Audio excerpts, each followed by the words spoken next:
Hello friends, आज आपण बघतोय unit 1.1 walk a little slower या पाठाचा वर्कशॉप आपण बघतोय. पट्टीतील प्रश्न पहिल्यांदा पाहूया. पहिला प्रश्न आहे, what would happen if the child tried to walk fast and why? Answer, he or she will unable to understand the action thoughts of his father and will fail to achieve success in life. Does the word walk refer only to the act of walking? What does the poet actually mean to say? या कडव्यात walk या शब्दाचा उल्लेख केवळ चालण्याची क्रिया या अर्थाने केला आहे का? कवीला प्रत्यक्षात काय म्हणायचे आहे? Answer, no, the word walk does not refer here only to the act of walking. The poet actually wants to say that the father should communicate his thoughts and feeling to the child and help him or her to learn or become familiar with the ways of life by showing him her or explaining the child how to behave and act for living a good life. What qualities of your parents or elders would you like to adopt? तुम्हाला तुमच्या पालकांचे किंवा वडीलधाऱ्या माणसांचे कोणते गुणविशेष तुम्हाला स्वीकारायला आवडतील? तर याचा आन्सर आपण असं लिहायचं आहे,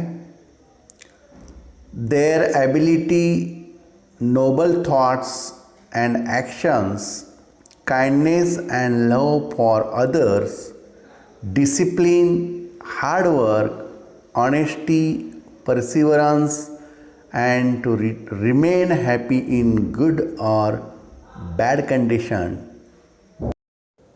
English workshop. पहिला, रीड द पोएम अलाउड. ही कविता वाचायची आहे. दुसरा अंक आहे, दुसरा क्वेश्चन आहे, put the words given in bracket in the proper blanks. कंसात दिलेले शब्द योग्य मोकळ्या जागेत भरा. आपण याची उत्तरं डायरेक्ट लिहिलेली आहेत. The child is talking to its father. B, the father is leading and the child is following. C, someday the child will become a father. D, the child does not wish to follow while following its father. तर ही याची उत्तरं आहेत. Second question, find and write pairs of rhyming words from the poem, words that appear at the end of the line. Answer, small, fall, see, me, be, me. These are the rhyming pairs of words in the poem. प्रत्येक स्टांजामध्ये एक एक rhyming pairs सापडतोय. Question number 3, the meaning of the words in the following pair shows that they are related. खालील शब्दांचे अर्थ हे एकमेकांसंबंधित आहेत. उदाहरणार्थ, डॅडी, फादर, चाइल्ड हा रिलेटेड वर्ड्स आहे. फॉलो, लीड हा रिलेटेड वर्ड्स आहेत. याच पद्धतीत आपल्याला रिलेटेड वर्ड्स बनवायचे आहेत.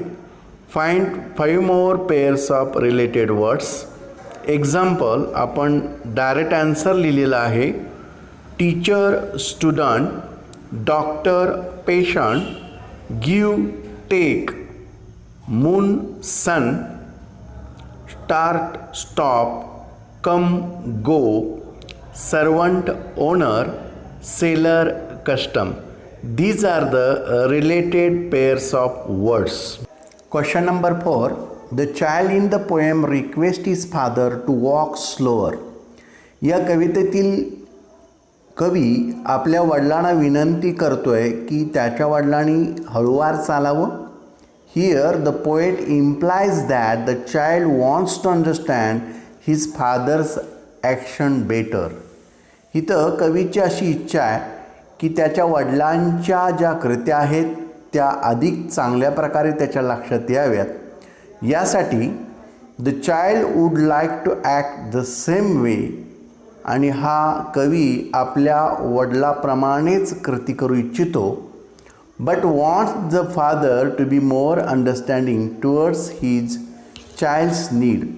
म्हणून तो अशी इच्छा व्यक्त करतो की त्याच्या वडिलांनी त्याला समजाव्यात अशा कृती कराव्यात. What is implied in the following lines.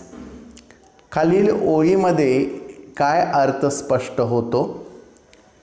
A, sometimes your steps are fast. या ओळीमध्ये काही वेळेला तुमची पावलं जलद गतीने पडतात.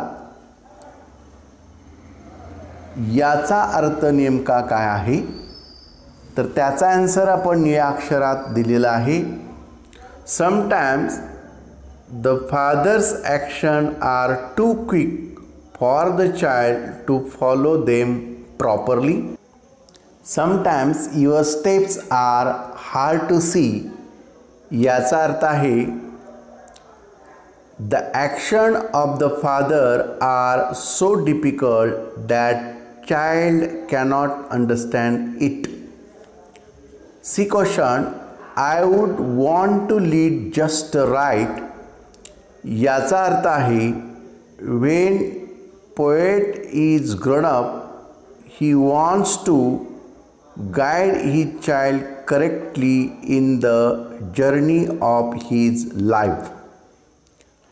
D question, and know that I was true. या आन्सर आपण लिहिलेला आहे. Poet is confident about his opinion, judgment and action in his life. He was correct and sincere throughout his life like his father. Question number 5. Using your own ideas, frame 3 sentences that show continuous action. तुमच्या कल्पना वापरून चालू क्रिया दर्शवणारी 3 वाक्य बनवा. उदाहरणार्थ, you R leading मी. तुम्ही माझे नेतृत्व करत आहात. चालू वर्तमान काळ आहे. या पद्धतीत आपण उत्तर लिहिलेले आहेत. आय ॲम कॉलिंग यू पहिलं वाक्य. यू आर गायडिंग मी दुसरं वाक्य. We are following our parents तिसरं वाक्य. तर ही चालू वर्तमान काळातली वाक्य आहेत. Question number 6. Using your own ideas. तुमच्या स्वतःच्या कल्पना वापरून frame at least 3 sentences that shows future action or state. भविष्यकाळातील वाक्य आपल्याला बनवायचं आहेत. साधा भविष्यकाळ आपल्याला बनवायचा आहे. उदाहरणार्थ, who will want to follow me साधा भविष्यकाळ आहे.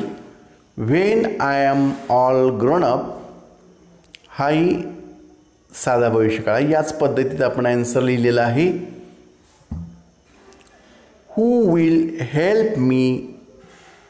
I am going to Mumbai tomorrow. India will win next world cup. I will be a doctor. तर ही साध्या भविष्यकाळातली वाक्य आहेत. हा व्हिडिओ आपल्याला आवडला असेल तर लाईक करा, शेअर करा, सबस्क्राईब करा.